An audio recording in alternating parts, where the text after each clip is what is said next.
Bonjour à tous et bienvenue à la section 2.3 où est-ce qu'on va parler des forces de contact. Dans la section 2.2, on avait vu la force gravitationnelle qui est une force à distance.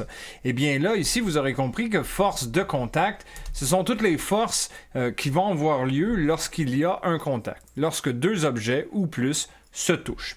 Donc, on aura plusieurs forces à voir ici. Vous en avez la petite liste ici. Une force normale, la force de tension, la force extérieure, celle faite par un expérimentateur, le frottement et finalement la force de rappel d'un ressort. Donc, on va les regarder une par une. Tout d'abord, commençons par la force normale, que vous avez probablement déjà vue au secondaire. Une force normale, ça arrive aussitôt qu'il y a quelque chose qui s'appuie sur un autre objet. Okay? C'est ce qu'on appelle la force normale. Par exemple, ici, la pomme est déposée sur la table, donc la pomme est appuyée sur la table, ce qui fait que la pomme ne tombe pas au sol par la gravité, c'est parce que la table soutient la pomme.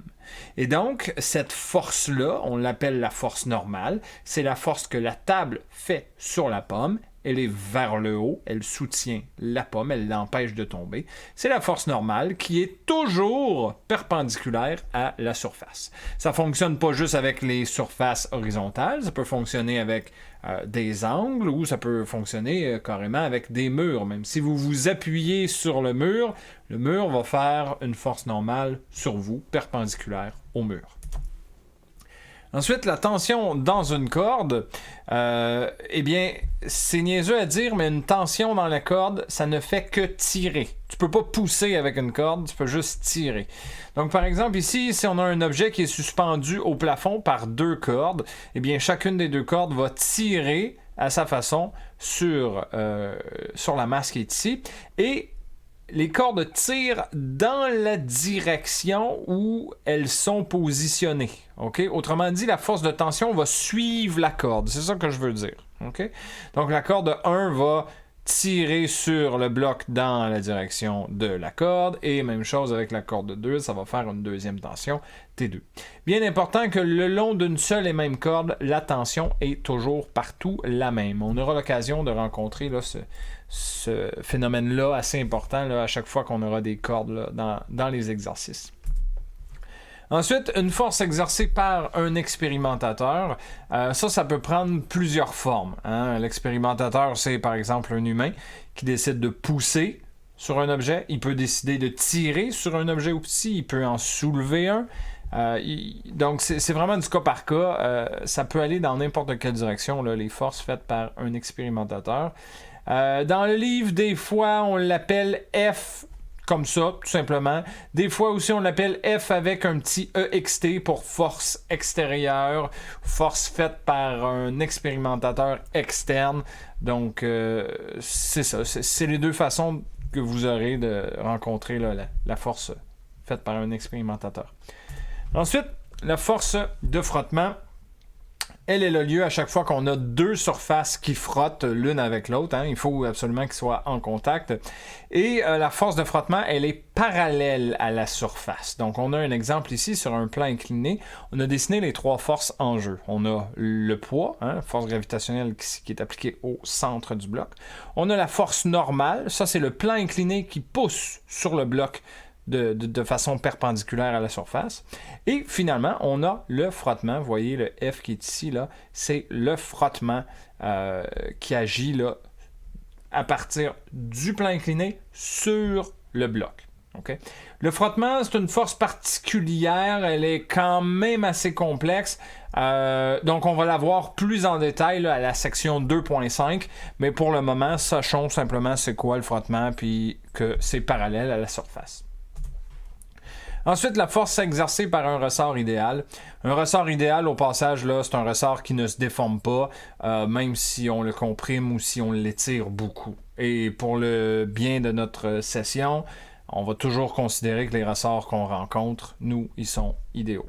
Okay? Sinon, ça devient compliqué pour l'utilisation des équations. OK. Donc, pour trouver la force faite par un ressort, c'est dépendant de son étirement. E, c'est l'étirement du ressort. Et c'est égal à L moins L naturel. Bon, c'est quoi L, c'est quoi L naturel? Commençons par L naturel. Vous le voyez ici sur le schéma. Le L naturel, c'est la longueur naturelle du ressort. Longueur naturelle du ressort, là, qu'est-ce que ça veut dire? Ça veut dire c'est sa longueur au repos, si on veut. C'est la longueur lorsque le ressort n'est ni étiré ni comprimé. Puis L, ben là, ça va être la longueur dans la situation où est-ce qu'il est. Donc, des fois, le ressort va être étiré, ce qui est le cas sur le schéma, hein, quand la longueur est plus grande que la longueur naturelle, c'est parce que le ressort est étiré. Mais le ressort peut être comprimé aussi, auquel cas la longueur serait plus petite que la longueur naturelle. Et l'étirement, vous le voyez ici, c'est la différence finalement entre la longueur et la longueur naturelle. C'est le petit E qui est là. Et la force de rappel du ressort va être, finalement, elle va être proportionnelle à cet étirement-là. Okay? Puis, bon, vous l'avez ici, la direction de la force. Quand le ressort est étiré, il va tirer sur le bloc, donc il veut ramener le bloc à sa position centrale, mais par contre, l'inverse est aussi vrai. Si le ressort avait été comprimé, ben là, la force de rappel aurait été à l'inverse, vers la droite. Okay? Le but du ressort, c'est toujours de ramener le poids à la position centrale, donc à la position de longueur naturelle. Okay, maintenant qu'on sait c'est quoi un étirement, on va aller voir là, la loi de Hooke. La loi de Hooke, ben, c'est tout simplement ça ici. C'est ce qui nous permet d'obtenir la force là, du ressort. C'est égal à K fois la valeur absolue de l'étirement. Parce qu'on, comme on a vu tantôt, l'étirement peut être négatif. Hein. Si le L est plus petit que L naturel, l'étirement peut être négatif. Mais pour la grandeur de la force, ben, on a juste besoin de prendre là, l'étirement en valeur absolue. Et K, c'est quoi? Ben, on appelle ça la constante de rappel du ressort. Essentiellement, la constante de rappel du ressort, c'est à quel point le ressort est rigide ou à quel point il est mou. Si on a un ressort qui est très rigide, qui est très dur, il aura une constante de rappel qui est très grande. Et à l'inverse, si mon ressort est tout mou, un peu comme un slinky, ben on peut s'attendre à avoir des constantes de rappel qui sont très basses. Et puis une constante de rappel, ça se donne en newton par mètre. Voici un petit exemple d'utilisation là, en physique là, des ressorts. C'est dans le cas de dynamomètres. Des dynamomètres, vous allez en utiliser de temps en temps en laboratoire. C'est essentiellement un petit outil comme ça ici qui contient un ressort. Et le ressort, il va s'étirer selon la masse qu'on va accrocher à son extrémité. Okay? Donc, l'outil est calibré sur la constante de rappel du ressort, de telle sorte que si je suspends un poids de 1 newton à son extrémité, ben, le dynamomètre va m'indiquer 1 newton. Okay? 2 newtons, il va m'indiquer 2 newtons, etc. Donc ça, on l'utilisera de temps à autre là, au laboratoire. Et donc, essentiellement, c'est la section 2.3, c'est essentiellement de comprendre c'est quoi toutes les forces de contact. Donc, un petit rappel, force de frottement, c'est un F écrit comme ça, stylisé, un peu italique. La force normale, c'est N. La force de tension d'une corde, c'est T. La force extérieure, F, XT, ou bien tout simplement F majuscule, pas d'indice. Hein? Vous allez le voir des deux façons. Et finalement, la force d'un ressort, c'est un F indice R. Force de ressort, ou parfois vous allez le voir comme étant force de rappel d'un ressort. Mais dans les deux cas, c'est F petit r. Okay? Bon. Ceci dit, il faut apprendre quand même à décomposer chacune de ces forces-là dans les deux dimensions.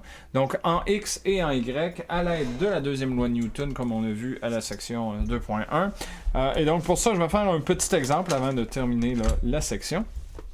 Donc on a ici Pépito qui est un amateur de sensations fortes. Il décide alors de marcher sur une corde raide pour passer du sommet d'une montagne au sommet voisin. Lorsqu'il est au centre de la corde, celle-ci fait un angle de 10 degrés par rapport à l'horizontale de part et d'autre.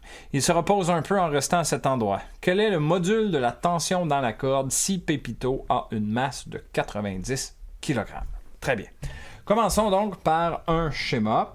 On va se faire deux montagnes ici. Voilà. Puis, on a Pépito qui est quelque part ici.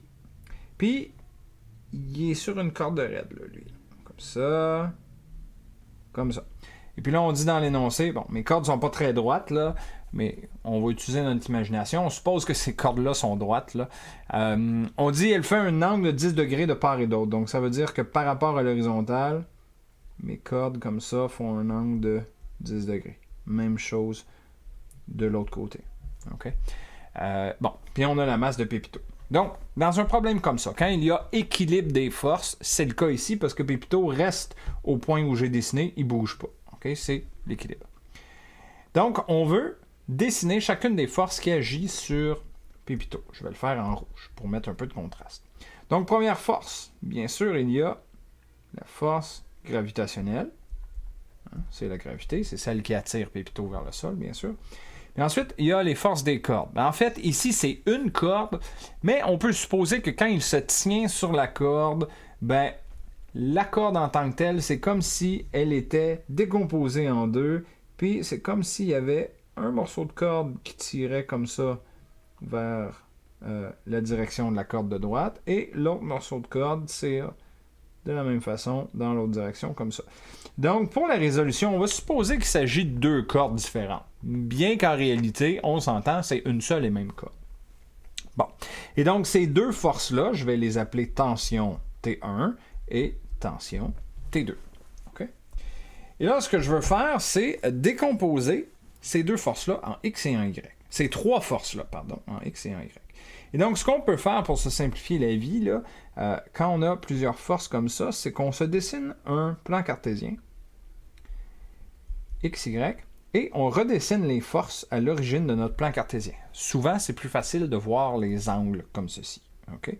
Donc, je commence par ma force gravitationnelle, qui est parallèle là, à mon axe Y dans ce cas-ci.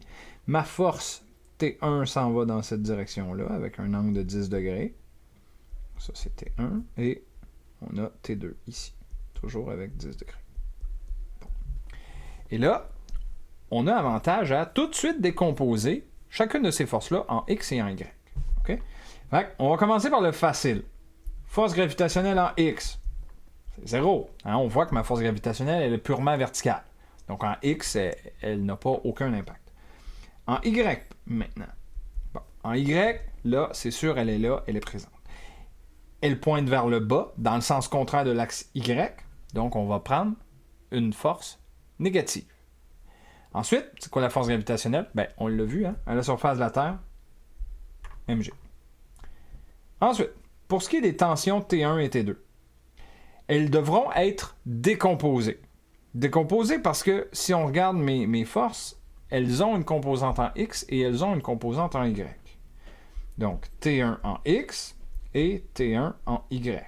Il faut les décomposer. Et pour faire ça, on va faire de la trigonométrie.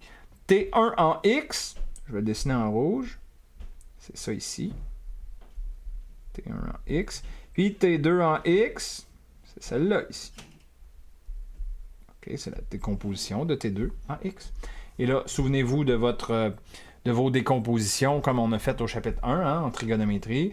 Donc T1 en X, imaginons que vous décomposiez vos vitesses initiales, par exemple. Bon, on fait la même chose. C'est juste que là, notre hypoténuse, notre vecteur, c'est T1, c'est T2. C'est des forces. Okay? Donc T1 en X, ça va être mon hypoténuse, qui est T1, la grandeur de la force T1, fois cosinus de 10 degrés, parce que T1x, c'est le côté qui est adjacent à mon angle de 10 degrés. Okay? Bon, regardez, on va aller écrire tout de suite T2x, qui est T2 cos de 10, puis on va venir faire T2y. Ah oui, pendant que j'y pense, j'ai failli oublier, voyez-vous, T1x, voyez-vous par où il pointe T1x? Pointe vers la gauche, en sens contraire de mon axe x, donc ça veut dire que je vais prendre T1x négatif. T2 en x, il est positif, ça c'est correct.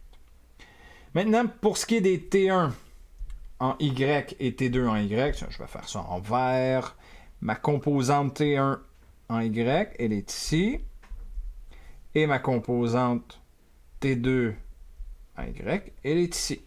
Okay? On voit que ces deux composantes-là pointent vers le haut. Donc les deux vont être positives et ce sont des forces qui sont... Ce sont des composantes plutôt qui sont opposées à l'angle de 10 degrés, donc on va utiliser sinus de 10. Donc, pour T1, ce sera T1 sin de 10, positif, parce que ça pointe vers le haut, et même chose pour T2, ce sera T2 sin de 10, encore une fois positif. Voilà, j'ai décomposé toutes mes forces. Maintenant, ce qui me reste à faire, c'est d'appliquer ma deuxième loi de Newton en X et en Y. Commençons par le faire en X. somme des forces en x est égale à la masse fois accélération en x. Deuxième loi de Newton, ça je vous l'ai dit, c'est l'équation la plus importante de la session. On va la traîner jusqu'à la fin de la session, carrément. Donc, du côté gauche de mon équation, somme des forces en x. Je dois ajouter chacune de mes composantes en x. Bon, Fg en x plus T1 en x plus T2 en x égale masse fois accélération en x. Bon, là-dedans, il y a des affaires qui vaut 0. Fg en x, ça vaut 0, hein, parce qu'on l'avait dit que c'était 0. Et accélération en x. Ben oui. Puis plutôt, il est au repos. Il est en plein milieu de la corde, puis il se repose. Donc, il n'est pas en train de se déplacer en x. Okay? Il reste là. Donc, je n'ai pas d'accélération en x. T1 en x, on avait dit que c'était moins T1 cos de 10. T2 en x, on avait dit que c'était T2 cos de 10 égale à 0. Bon, T1 cos de 10, je peux l'envoyer du côté droit de l'équation. T2 cos de 10 égale T1 cos de 10. Et vu que j'ai un cos de 10 de chaque côté de mon équation, si je veux, je peux diviser par cos de 10. Donc, on annule les cos de 10. Et qu'est-ce que j'obtiens? Ben, j'obtiens T2 égale à T1. Bon, OK, oui. On aurait pu s'en douter parce que, comme je vous ai mentionné avant de commencer l'explication, on a traité la corde comme étant deux bouts de corde, mais dans la réalité, c'est la même corde, là. Donc, on retrouve ce qu'on avait dit quand on présentait là, la tension dans la corde.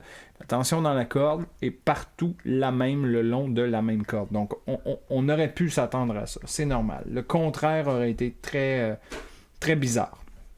OK? Donc, voilà. On l'a fait pour somme des forces en X. Maintenant, on veut aller le faire en Y. Somme des forces en Y est égale à masse fois accélération en Y.